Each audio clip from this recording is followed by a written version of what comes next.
maju terus pantang mundur. Di bawah langit senja mimpi-mimpi mencuat luhur. Kami pasukan Garuda, bulu baja tak mudah pudar. Segelintir asa jadi langkah gagah berkobar.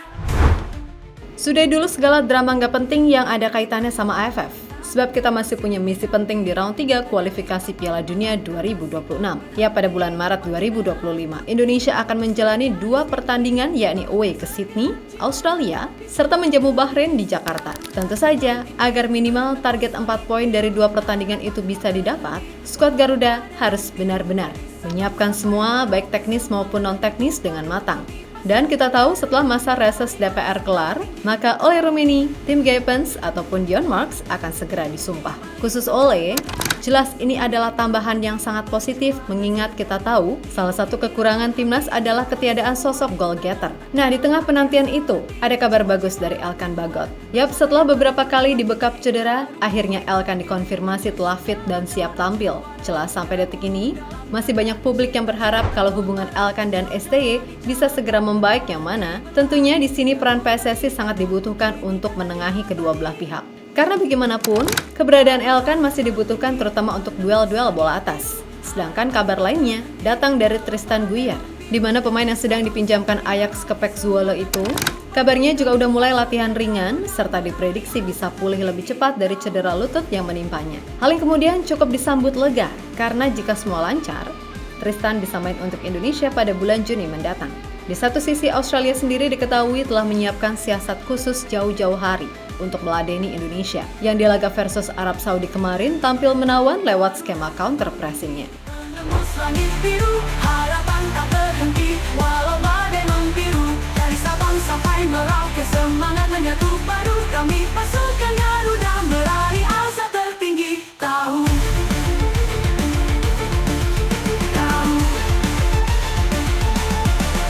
Garuda terbang tinggi, menembus langit biru.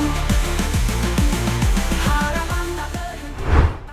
Terlepas dari segala masalah yang ada, bagaimanapun Coach Shin beserta PSSI harus segera mempersiapkan tim untuk menyambut laga lanjutan di round 3. Emang terkesan masih lama, akan tetapi sejatinya persiapan terbaik emang harus dilakukan jauh-jauh hari. Yap, salah satu langkah yang harus diambil adalah tentu saja revitalisasi skuad. Dimana semua tahu kalau masih banyak hal yang harus dibenahi, kendati saat ini mampu duduk di posisi 3 klasemen sementara. Nah, kabar baiknya, 3 nama yakni Ole Roemeny, Tim Geupens, dan Dion Marks kemungkinan akan langsung menjalani sumpah setelah masa reses DPR kelar. Dan sumpah itu diperkirakan akan dilakukan paling lambat pada Februari mendatang. Khusus buat Ole, kemungkinan besar dirinya akan langsung jadi pemain utama dalam skema Shinteong, mengingat selama ini salah satu problem klasik dari timnas era saat ini adalah ketiadaan goal getter. Terlebih, jika nantinya Ole beneran pindah dari Utrecht untuk berlabuh ke salah satu tim antara Leeds United atau Oxford, maka kesempatan untuk mendapatkan kembali menit bermain reguler jelas semakin besar. Yap, semua tahu kedatangan Miliano Jonathans pada akhirnya membuat pelatih Utrecht dikonfirmasi akan melepas Ole di bursa transfer Januari nanti. Tentu saja Ole sendiri kayaknya juga menyambut positif hal ini, dan ia berharap bisa kembali menemukan form terbaiknya seperti saat tampil bersama FC Emmen.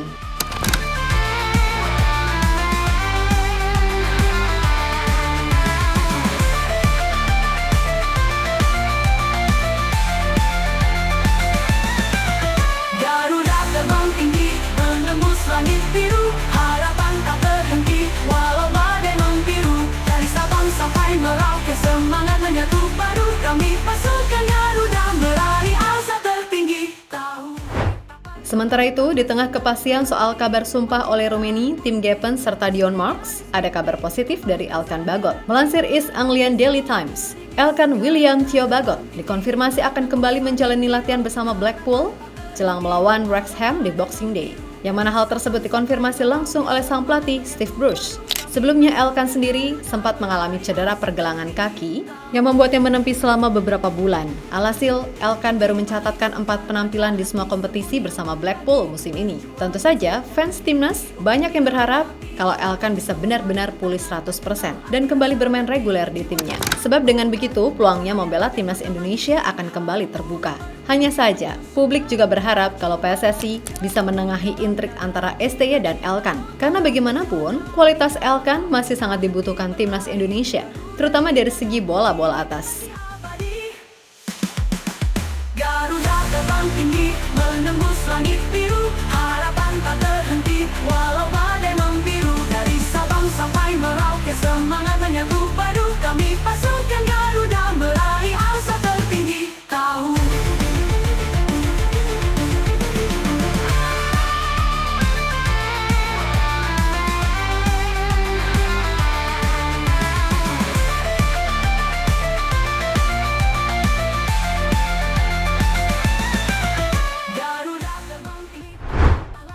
Yap, selain nama Elkan, ada pun nama Tristan Guier yang juga pelan-pelan juga udah pulih dari cedera. Sebenarnya untuk masalah Tristan, ia sendiri memang segera diproses berkasnya.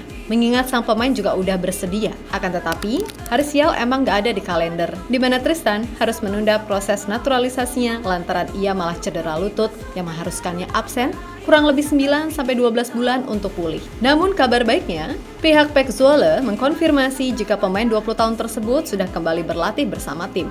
Meskipun baru sebatas latihan ringan, namun dengan pemulihan yang dirasa jauh lebih cepat dari prediksi, besar kemungkinan Tristan akan bisa membela timnas Indonesia pada bulan Juni saat laga melawan China dan Jepang. Yap, keberadaan Tristan yang bisa main sebagai fullback ataupun winger tentu akan menambah kualitas serta kedalaman skuad tim ini. Garuda di dadaku kini dan di abadi. Garuda terbang tinggi, menembus langit biru. Harapan tak terhenti, walau badai membiru. Dari Sabang sampai Merauke, semangat menyatu padu. Kami pasukan Garuda meraih asa tertinggi. Tahu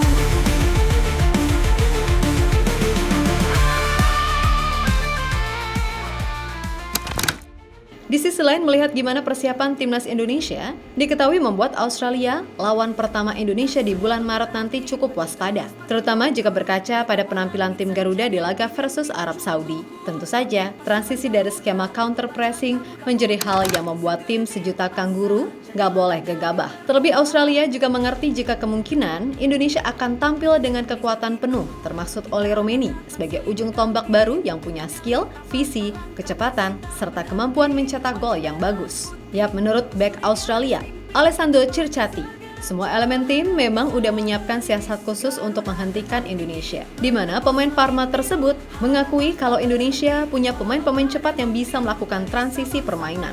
Kami melihat Indonesia menggunakan formasi 5-4-1. Mereka punya pemain cepat yang mencoba menyerang lewat serangan balik berbahaya. Kami juga harus mencoba mencari ruang, mencoba menarik mereka keluar dari zona bertahan, memindahkan pemain ke arah yang membuat tidak nyaman. Kami harus kreatif serta mendapatkan peluang untuk mencetak gol, ucap Circati dikutip dari situs resmi Federasi Sepak Bola Australia.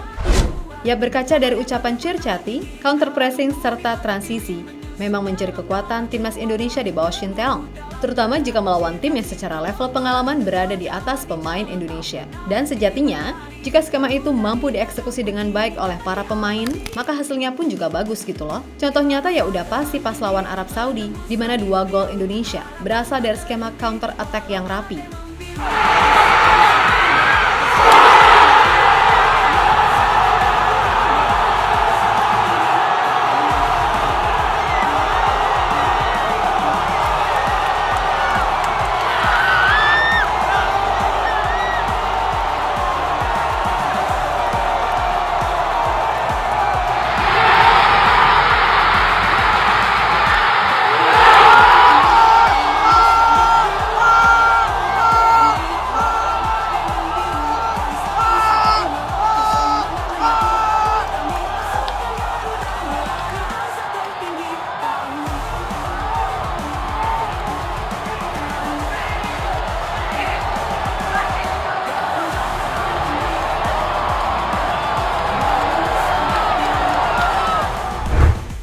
Yap, terlepas dari apapun, moga-moga aja sebelum Maret, semua pemain yang dibutuhkan benar-benar tersedia.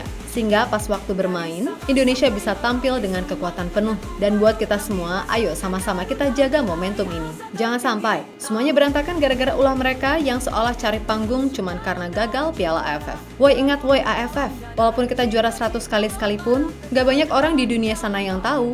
Tapi jika kita bisa lolos Piala Dunia, ya udah pasti nama Indonesia akan masuk dalam daftar sejarah baru. Lagi pula, Mimin jadi inget sama ucapan Diego Michels, di mana dalam sebuah unggahan story, ia pernah berucap kalau di Indonesia, siapapun bisa jadi pandit, termaksud netizen. Yang penting pintar cari panggung sana-sini, dengan buat statement kontroversial tanpa dasar ilmu sepak bola. Maka bisa deh terkenal. Dan baru-baru ini dalam acara TV yang memang sering memanfaatkan situasi demi rating semata, yang justru semakin menimbulkan perpecahan di tengah berkembangnya sepak bola Indonesia di bawah asuhan STY dan era kepemimpinan Erick Thohir. Dan seperti biasa, statement yang keluar dari orang yang ngakunya pengamat sepak bola, macam Akmal Marhali dan Toel ini bikin sakit hati. Maaf aja nih, gimana bisa Akmal Marhali bisa mengatakan semua pencapaian timnas di bawah STY selama ini hanya sebuah hoki? Ya memang dalam sepak bola, keberuntungan adalah hal yang nggak bisa dipisahkan. Tapi bukan berarti mereka-mereka yang terlibat seolah nggak bekerja keras, mengorbankan segalanya demi timnas Indonesia. Lagi pula, keberuntungan nggak akan lahir tanpa adanya kerja keras. Ingat bung, kita bukan nabi yang bisa minta apapun sama Tuhan langsung dikabulkan. Jadi please ucapan Anda seolah-olah apa yang dilakukan semua pemain timnas, yang bahkan sampai berdarah-darah berderai air mata, bisa-bisanya cuma disebut hoki. Lalu ada nih Bung Toel yang bilang harusnya STY malulah udah 5 tahun belum memberikan apa-apa. Lah di zaman Anda, PSSI disangsi FIFA, gitu prestasi ya? Ngatain naturalisasi salah lah. Terus selama ini sama pemain yang tanda kutip lokal itu timnas kita udah dapat apa? Piala kemerdekaan yang itu pun hasilnya giveaway dari timnas Libya U23 yang nggak mau main di babak kedua. Maksudnya, ayolah, ini momentum kita sedang bagus loh. Tapi kok seolah ini dimanfaatkan buat sekedar cari nama. Sekali lagi maaf banget Mimin bicara gini.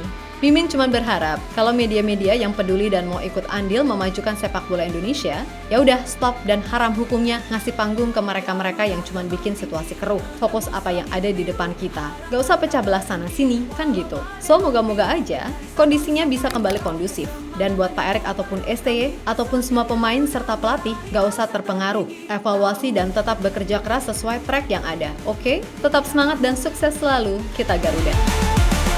Garuda terbang tinggi, menembus langit biru. Harapan tak terhenti, walau badai membiru. Dari Sabang sampai Merauke, semangat menyatu padu. Kami pasukan Garuda meraih asa tertinggi. Tahu